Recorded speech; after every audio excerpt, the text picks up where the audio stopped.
Oh my God. Austin, what the fuck is up? How is everybody? Good? Let's go. Oh my God. Thank you guys so much for coming out. This is so cool. It means the absolute world. Thank you guys. Just checking you all out. This is fun. This is good. Gay? 1 for 1, baby. Let's go. Let's go. Oh, it's the energy I was looking for. Thank goodness, man. Oh my God. Thank you so much for coming out. Twice. I appreciate that. It's very brave. Very brave. I'm gonna be honest with you, I wish my entire crowd was gay men, to be honest. It's just an energy you want to be around. You know what I mean? I've never met a gay dude in a bad mood. Not once. Just fucking... Dude, I've been so jealous of gay men lately. You have no idea. That's what I'm talking about, man. I've been so jealous, man. Oh, God, it just looks like a good time going on over there. God, I wish I was gay for the fitness of the fashion alone. Are you kidding me? Oh my God, I'm straight, but I'd love to be in gay shape. You know what I mean? You ever meet a gay dude? They're in great shape every fucking time, man. It's so impressive. Gay dudes stay in the gym. That's the guy's name, Jim. They just stay in there. They just turning it out, burning them calories, dog. It's dedication. You better respect it. That's next level fitness, bro. That's that level of in shape that like you could fight off another grown man if you wanted to, you know?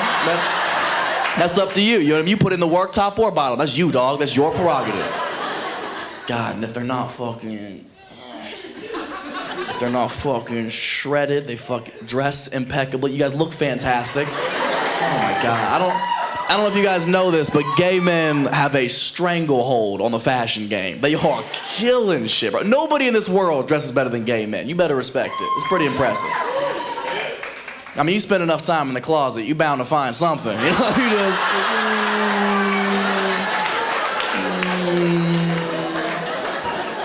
Boots. Love it. Oh, man. Exhausted, man. We've been traveling a lot this year. It's been very exciting. It's one of the most fun parts about the job. Obviously, it's a little taxing as well. I got a chance to go home recently. I'm originally from Ohio. I don't know if anybody's ever made that mistake.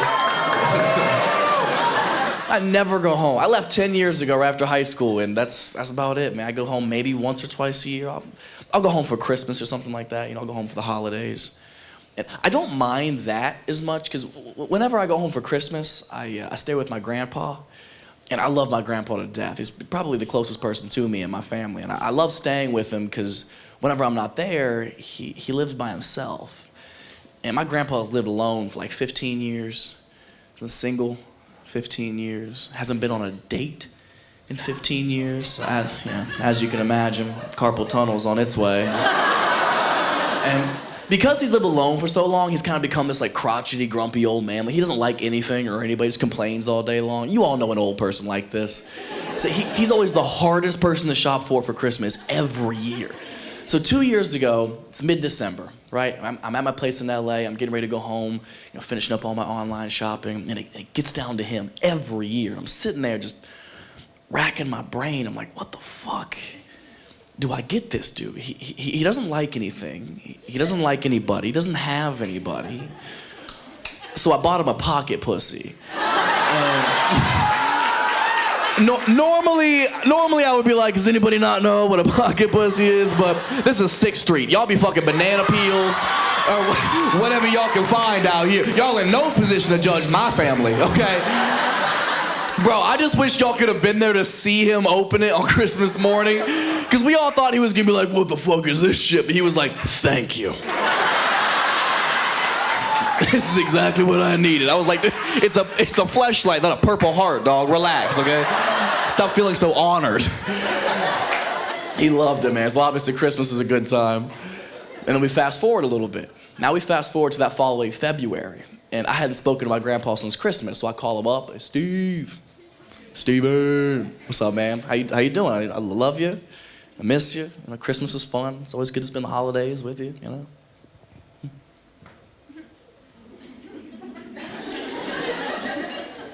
How was it? And there was just a silence on his end of the phone. I was like, are you using it right now? Like, fucking answer me, dog. Like, What's the review? You know, I'm interested. He goes, no. He gets all defensive. And I'll never forget these words for as long as I live. He goes, no. I broke her neck. There is so much to unpack in that one sentence. First of all, her? You gave it a pronoun, now it's real. Second, neck? That's not even what it is. And third, you broke it, dog. How hard are you going? Fucking 15 years, you forget how to be a gentleman? So we laughed on the phone for a couple of hours, and now we fast forward to the following Christmas. This is last Christmas. Again, same time of year, going home, finishing up shopping. Gets down to him. So now I'm really struggling. I'm like, what the fuck do I get him this year? Like how do I possibly top what I did last year? You know, clearly he enjoyed it, and now my man hasn't had pussy since at least February. So I doubled down, got him another one. I got him 2 pocket pussies, 2 Christmases in a row. I'm grandson of the decade easily. Only, well, you know, obviously I was a little bit more aware of what it was gonna be put through this time around. I had to find him one more durable, right? You know, something with a stronger neck. Now I'm out here trying to find a pocket pussy with traps. Trying to find my papaw a trap queen for Christmas. And I couldn't find exactly what I was looking for. I was so mad. And then I think I found the next best thing. I found this other pocket pussy that I've never seen anything like it. It was remarkable. It came with, it was like so souped up. It came with all these like attachments and pieces. It was like a Swiss Army pussy. It had like a compass and a can opener, and it doubles as a canteen if you're lost in the woods, I guess. But by far, the best attachment this thing came with was that, like, if you like, let's say you fuck this side of it, right? Like, this is the entrance. This side of it is a suction cup. The idea being you can fucking put it to walls and shit if you need to, I don't know, switch positions, work your legs, you know, whatever it is you feel like you need it added to your repertoire, you know? And I got it for him thinking like, yo, this is so creative, you know what I mean? Now my man's got free roam in the house, you know? He's not bedbound beating his dick like a pilgrim. He's got options, you know what I mean?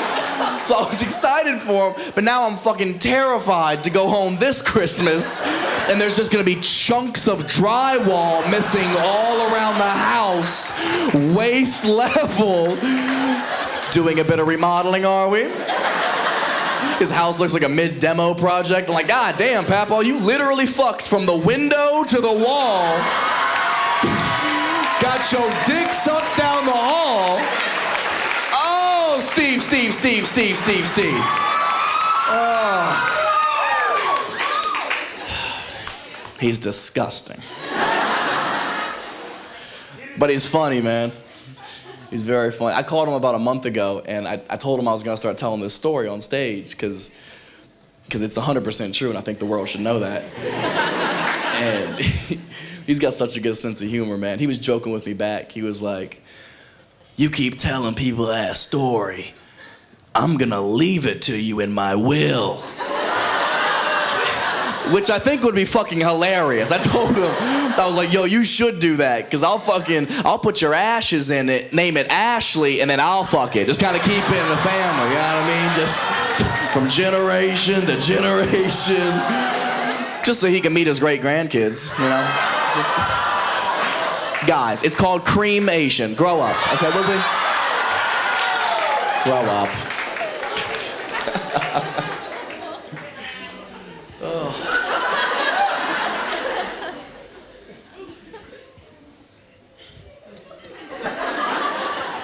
It's not your grandpa. Yeah, my grandpa's funny, man. You guys would like him. You can judge him if you want to. At least he got somebody. It's hard. It's hard to find your person, isn't it? Dating's hard. It's a very cliche topic. Every comedian talks about how hard dating is, but yeah, it's a relatable subject. Something everybody goes through, you know? It definitely gets harder depending on where you live, too. Like I said, I live in LA now. It's the fucking worst, bro. There's no good people. Bunch of fucking heathens running around. Nobody's going to heaven. Not one person. City of angels. No angels. Just depressing, man. It's so depressing getting let down every time. Like, I just expect it at this point. Every first date I go on, as soon as I sit down, I'm like, all right, bitch, what is it? Ask me what my sign is. I dare you. I'll split this check so fucking fast, I swear to God. Oh, you're a Pisces? Awesome. Yeah, charge it to her crystals. They were in the moon all night last night, so clearly they're juiced up. I'm so fucking tired of hearing about astrology, I swear to God. It's all y'all care about. I've stopped sending dick pics and just started sending my star chart. To be honest, it's getting me so much further. So much further. I hate it so much, man. I have so many red flags now, bro. And no patience, that's the main thing. It's like I've been let down so many times that like now if I see something that triggers a red flag in me, I'm gone. I'm not gonna wait around to be inevitably let down. You know what I mean? It's a waste of time. And I've got so many red flags that there's some that I want to get off my chest. And I think maybe we'll find some common ground. Maybe you'll think I'm crazy, but I think it's worth finding out. And we'll start slow. We're ease our way into it. We're gonna start with red flag number 1. And just a disclaimer, this one is not gonna be the funniest one, but I do think it's gonna resonate with the most amount of people here. Red flag number 1 is when she That bitch is red flag number 1. That bitch is red flag number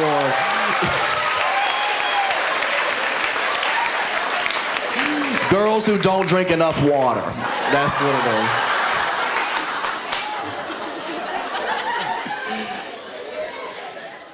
is. Red flag number 1 is when she has another guy in her life who is consistently trying to sleep with her, and she refuses to acknowledge this. This is good. This is gonna cause a lot of fights in the car ride home. This is my favorite one. You clapping hard as fuck. You had an argument recently.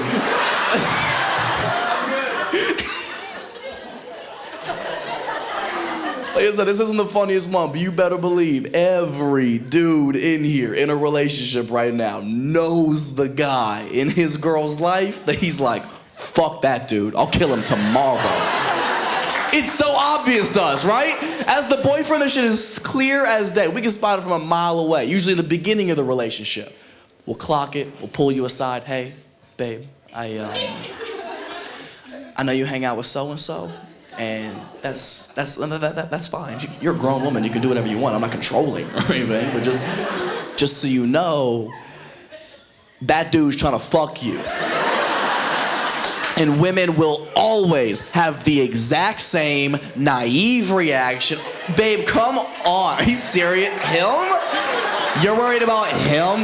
He's literally like my best friend. Like he's literally like a brother to me. Oh. Word? Oh, that's your brother. Oh, I didn't realize what kind of Pornhub family tree you were associated with. But shut it down, okay? He's not your friend. He's not your brother. He wants to enter your body holes. End of story, okay? Ladies, you have to understand the reason we are so passionate about bringing this to your attention is not because we think you're stupid. It's not because we don't trust you. It's that you're being taken advantage of. You're hanging out with somebody who's lying about their intentions so they can weasel their way into your life. And that's not a real friend. That's some shady shit to do.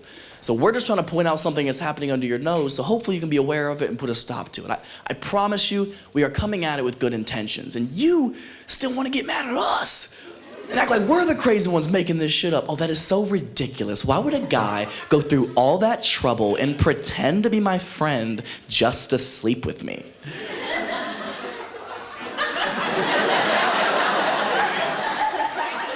I don't know. But I've done it so many times. I've done it so many times. How do you think I got you, stupid? Come on. Oh my God. Nobody has been a better friend than me. Are you kidding me? That's why dudes can spot the shit, because fucking game recognized game. You know what I mean? He'll he'll do some shady shit, and we're like, fucking, good move. That's some shit I would have done, you know? Fuck you, but respect. He is not your friend, ladies. And if you really do treat him like your best friend, oh, that's so much worse.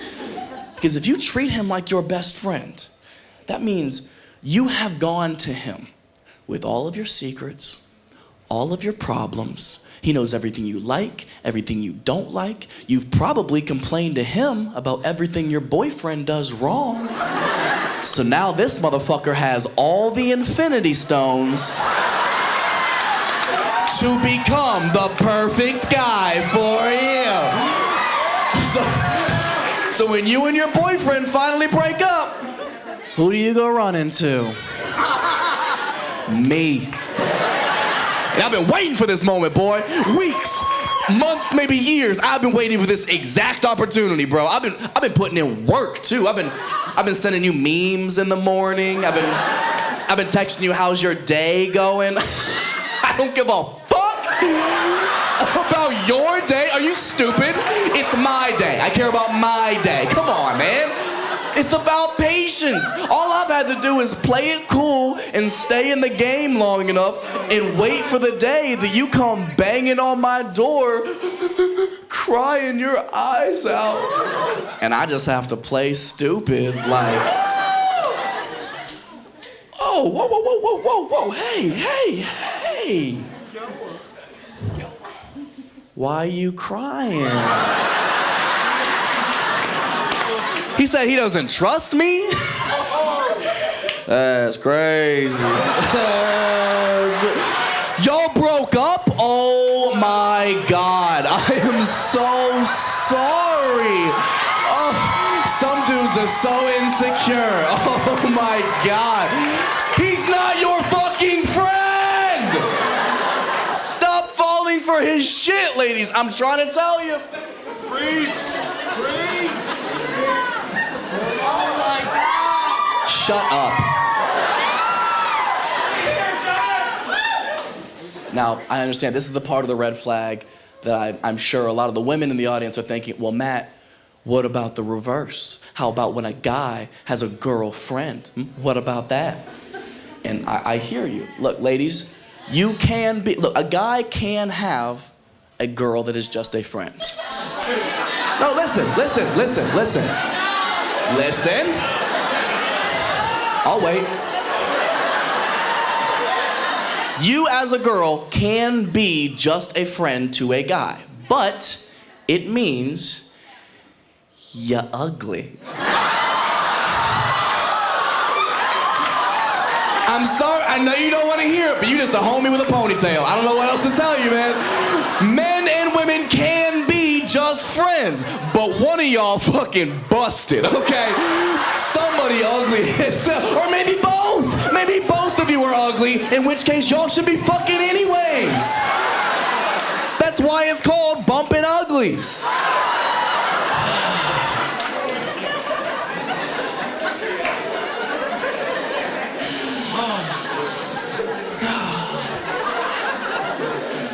Like I said, it's not the funniest one, but you got some thinking to do.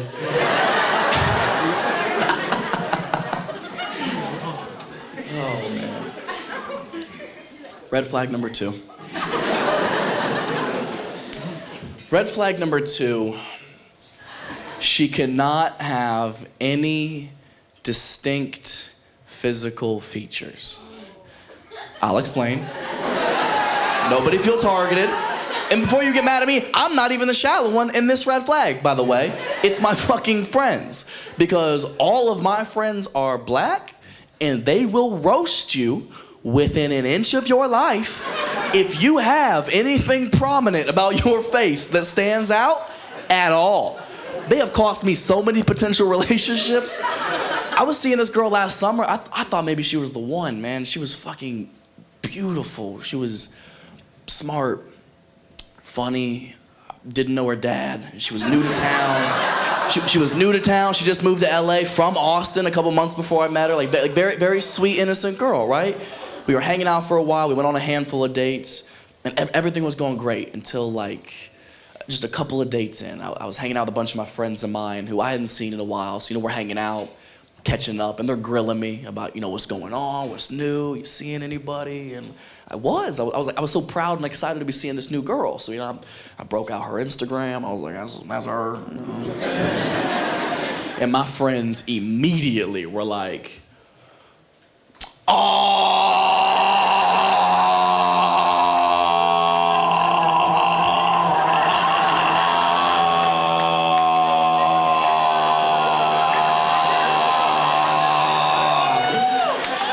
Which is black for, I'm about to hurt your feelings. Bro, they roasted this poor girl for like 90 minutes. Did I laugh? Yeah. But fuck those dudes. I'm not gonna stop hanging out with her over it, I didn't. We kept hanging out. We went on a few more dates.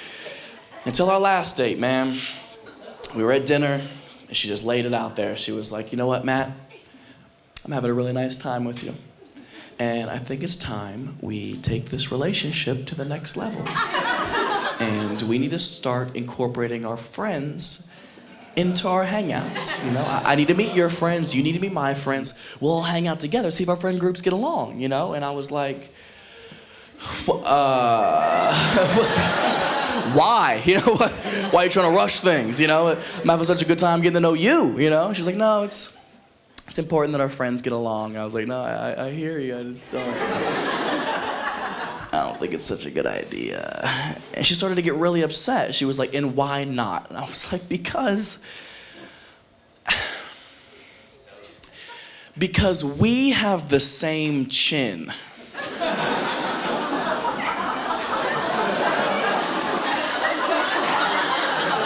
She was like, what? I was like, you have like a cleft chin like how I have. Like it's very strong. It's a very masculine facial feature. And like I think it's cute, obviously. But not everybody does. She was like, what are you trying to say? I was like, my friends are going to roast you. They're gonna make fun of the way you look. I'm sorry, it's just how they are. She goes, oh, that is so childish. Like, what are they gonna say? That I have like a butt chin? Ooh, so original. Like, I've heard it all before, babe. And I was like, no, you haven't. I don't know how many black friends you have, but this is kind of what they do, okay? Do you know that they call you the Texas Chainsaw Massacre? Did you know that? That was just off the top. She was so offended. She was, oh, that is so rude. Is that all they know about me is what I look like? I was like, no, they know you just moved here from Texas to be a chinfluencer, they said.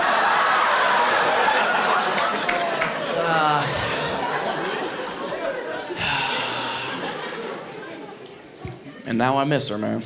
I know. She was my little Cinderella. So stupid. I appreciate you wearing your best shorts. I know it's hot outside, but like this is still an event, you know what I mean? He's like, I know I'm going to a comedy show, but just in case there's a trampoline. Didn't even try you mowing the grass after this? God damn, man. Whatever, it's not your night, you're right. Pressure's on me.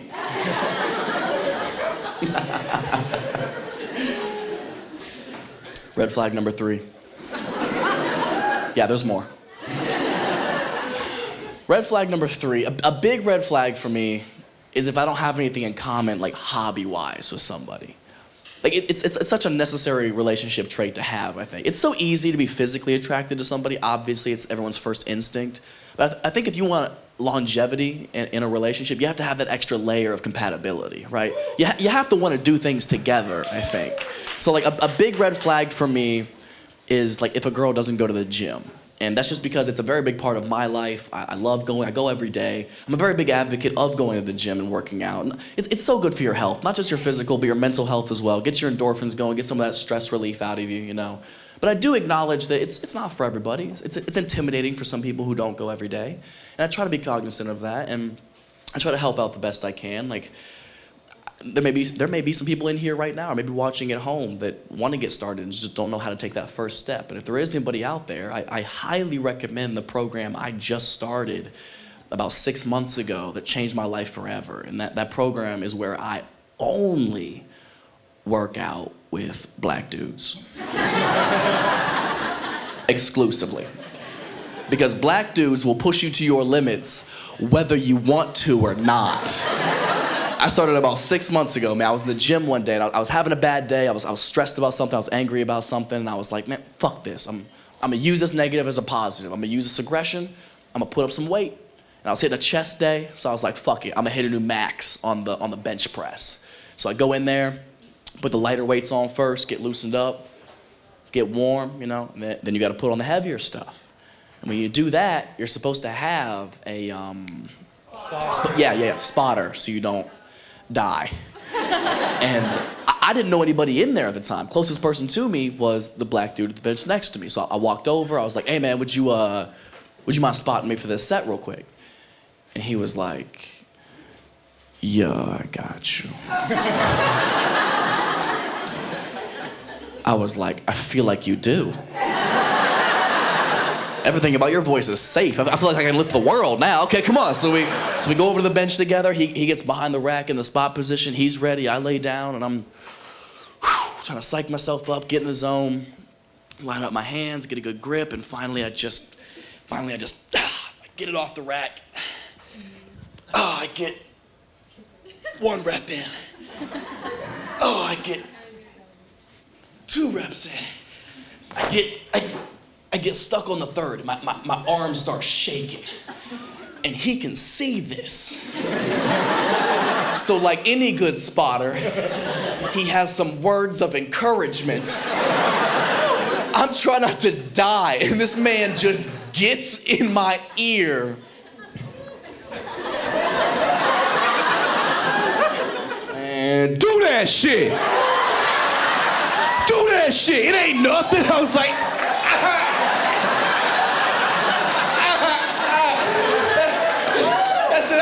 I don't know, man. I'm getting kind of tired. He was like, my people been tired. I was like, God damn. I'm sorry. It was only like 255. You had white guilt on top of that. It's like 500 pounds, man. I was like, is this pre-workout or a history lesson? What are we doing, dog? I racked that shit up. I was like, I appreciate you, man. I was struggling at the end. He was like, you don't know struggle. Fuck, man. Can't have anything. So that's my new routine whenever somebody's like, you look good, Matt. You on a diet? I'm like, yeah, it's called White Watchers. You should try it. So when black people watch white people struggle, you will sweat. I promise you. This is one of the whitest crowds I've ever seen in my entire life. Bro, I'm uncomfortable. Y'all are so white. Is this a comedy show or a meeting? God damn. Oh my gosh. I'm sorry.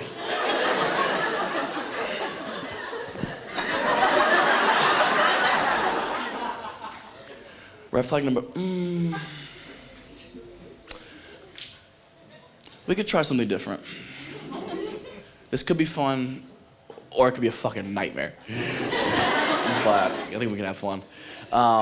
So the thing is like, I could do red flags for hours. And they could be funny, we could all laugh, have a guaranteed good time, but who wants to do that? So, and a lot of times I don't like to do a lot of red flags because it is very male to female. You know, it's listing things that men don't like about women. And I don't want that to be unfair, one-sided, or sexist. So to even it out, sometimes I am genuinely curious, like for the women in the audience, what might be some red flags for a guy if you go on a date with him, he says or does this that makes you kind of be like, ooh, I don't know.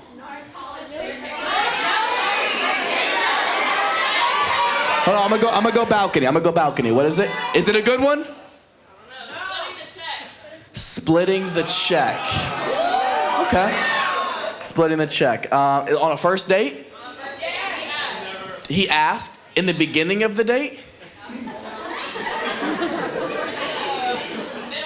Towards the middle? Oh, you were boring. In the middle? Can I get you anything? Yeah, 2 checks? 2 texts would be great. Yeah. So where did you say you were from? But how recently was this? 5 months ago. Okay, and you still upset? So hold on. Where did you go to eat? The gin and temple. What is it? The gin and temple. The Gin and Temple. What is that?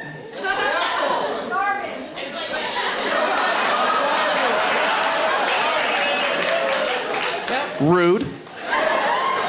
What kind of restaurant is that? They have catfish, steak. Yeah, catfish and steak.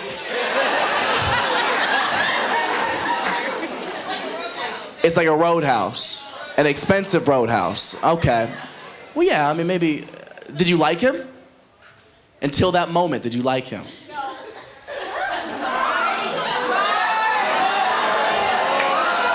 I'm curious. Until he asked to split the check, were you like, this is going good? You were? Fuck. Oh my God. Did you sleep with him? Yes.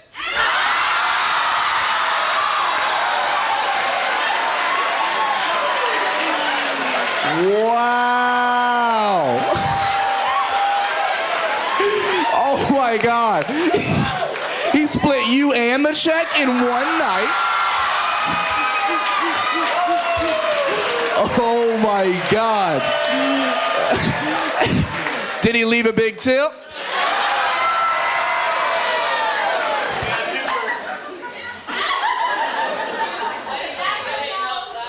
Hold on, that was an unnecessary detail. What'd you say?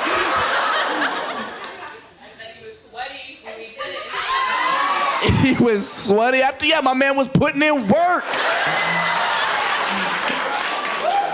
That's good. I would think. Well. I'm sorry you got half of a meal. All right, we're 1 for 1. What's another fun one?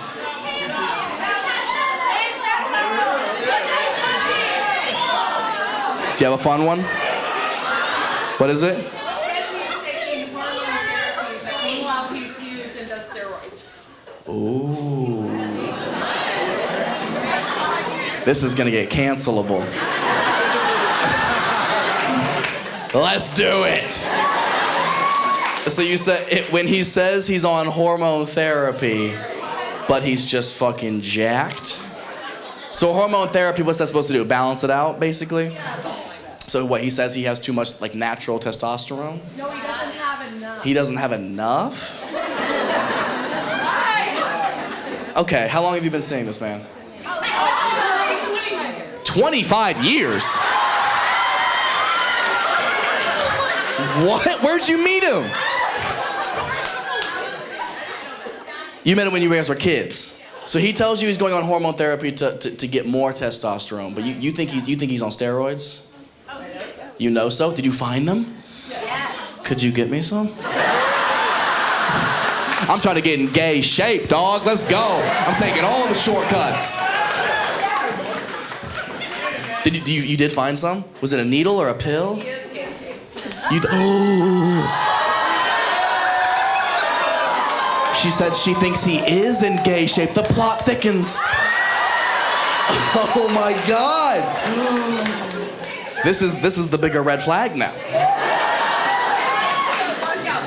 He has his workout buddies.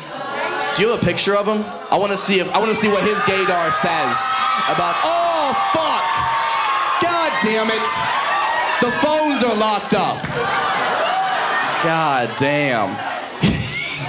Your phone is in a hormone blocker. God damn it. Okay, after the show, I want to see this. Yeah, that's a valid red flag. You don't want somebody who's lying about an obvious appearance thing. Like, if you're clearly on steroids, just own up to this shit. It's fine. It's fine to do it. If that's the body you want and the life you want to live, you can fucking do that. It's fine. As long as you can still get your dick up, you fine. He can't, then it's not okay. Stop what you're doing immediately. Stop seeing him. Oof. Okay. Let's unlock our phone. Can we unlock your phone?